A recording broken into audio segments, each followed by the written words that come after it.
Hey guys, my name is Matteo, and today's challenge, a lot of you wanted me to partake in the UMP-45 Sniper loadout. This, of course, consists of using the UMP-45, but the twist on it was I also needed to use it in semi-automatic or single-fire mode alongside a 4x optic.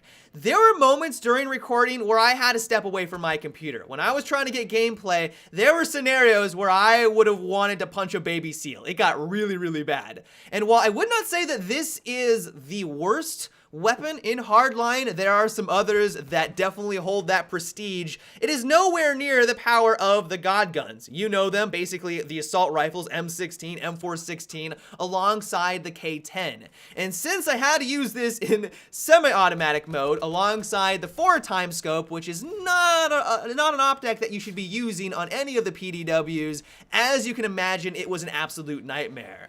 And so easily, the biggest thing that I had to overcome was a combination between its high recoil alongside its slow bullet velocity. You would not think that a slow travel speed would mean all that much, but because I was trying to actually snipe with this thing, I wanted to really delve into this challenge. I didn't want to just run up close and kind of cheat and hip fire people down. I wanted to use the ACOG scope in the right situations. I wanted to try to snipe someone because that's clearly what you guys wanted, and that slow travel speed made it nearly impossible to take someone out that was 40 or 50 meters away. This thing only has a bullet velocity of 320 meters per second. To give you context, that is more than half the speed of the M16A3. This thing takes twice as long to reach its destination compared to one of the best assault rifles in the game, and honestly, pretty much compared to all of the assault rifles in Battlefield Hardline. It seriously feels like you're throwing pebbles at people, and if you watch the tracer rounds, you can actually see it fly through the air slowly, lethargically, and eventually reaching its destination.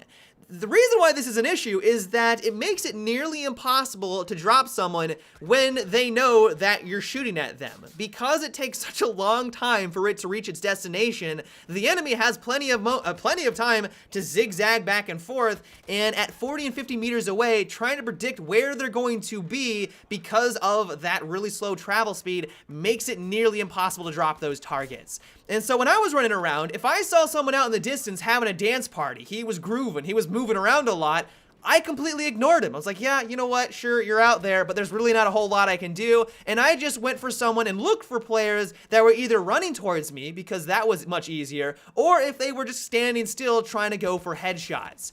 Another thing that I had to work around is that it has a fair amount of first shot recoil. It comes in at 1.8, and what took me by surprise is that this is the lowest first shot recoil out of all of the PDWs. I would not have thought that when I first started to use this loadout. It kicks a lot. Like, this thing has a lot of recoil to it, and I think it just comes down to the fact that all of the PDWs kick really hard. That's one way that Visceral tried to balance them out. Because they're meant for close encounter combat, they wanted to have in some sort of an element to balance everything out. And so the first shot recoil was one way of handling things. And so when you normally use the UMP-45, that first shot recoil is really nice. If you use it in fully automatic mode, you don't really have to deal with it all that often. The normal recoil is easy. It's got a vertical recoil of 0.3, which is very low, a left kick of 0.2, and a right of 0.2. So normally this thing doesn't kick very much, but because I'm using it in semi-automatic mode, and I'm always dealing with that first shot recoil, trying to be consistent, trying to be accurate with my shots was quite difficult for that very fact. But probably the best aspect about the UMP-45, and the one thing that made it even somewhat bearable, is that it has the highest overall bullet damage out of all of the PDWs, and honestly out of all of the weapons in the game except for the battle rifles for the Enforcer class. You are going to do 34 damage per bullet within 15 meters, and then at 30 meters out, you're going to be dropping down to 20 damage per bullet.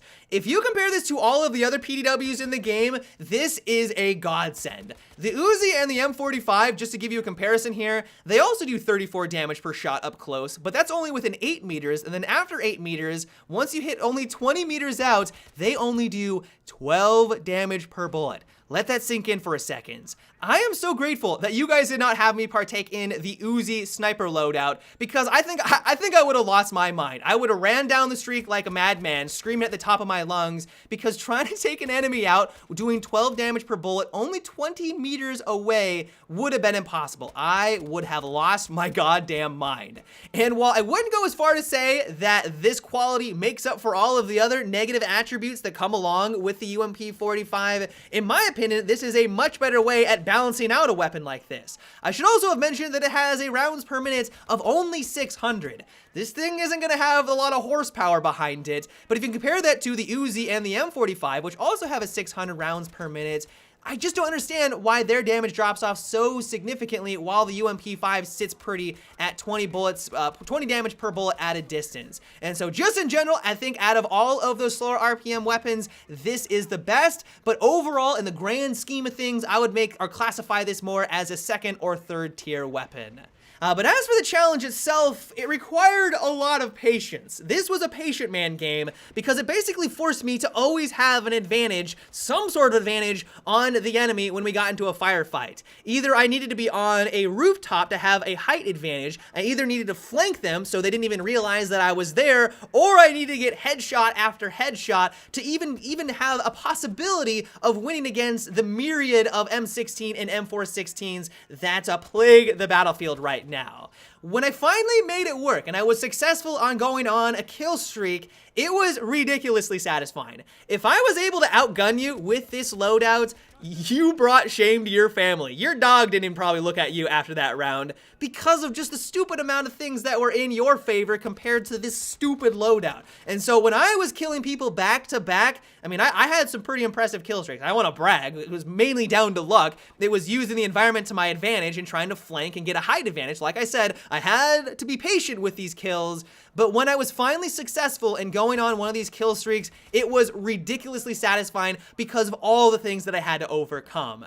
And so overall, I recommend that you give the UMP-45 a try. It's definitely not the best PDW in the game. You are going to struggle a little bit, but if you're looking for some diversity and you're tired of using the K10 on the battlefield or the MPX, I would say that this is a good substitute. Clearly do not use it in semi-automatic mode. You're gonna wanna pull your hair out, but this is a gun that does have some nice qualities. It is way better than the competition like the M45 and the Uzi. I don't even understand why those guns are in the game right now. And so if you are looking for something a little bit different and you wanna try something new, give the UMP-45 a roll. But yeah, guys, that is about it for today's Terrible Weapon Challenge. I hope you enjoyed. If you have a loadout that you would like me to try next, let me know down below. As always, this is a video series that is based off of your recommendations, and so if there is a gadget that you would like me to use exclusively, or a weapon with a terrible combination of attachments like today's video, let me know down below in the comments. But until tomorrow, guys, have a good one, and take it easy.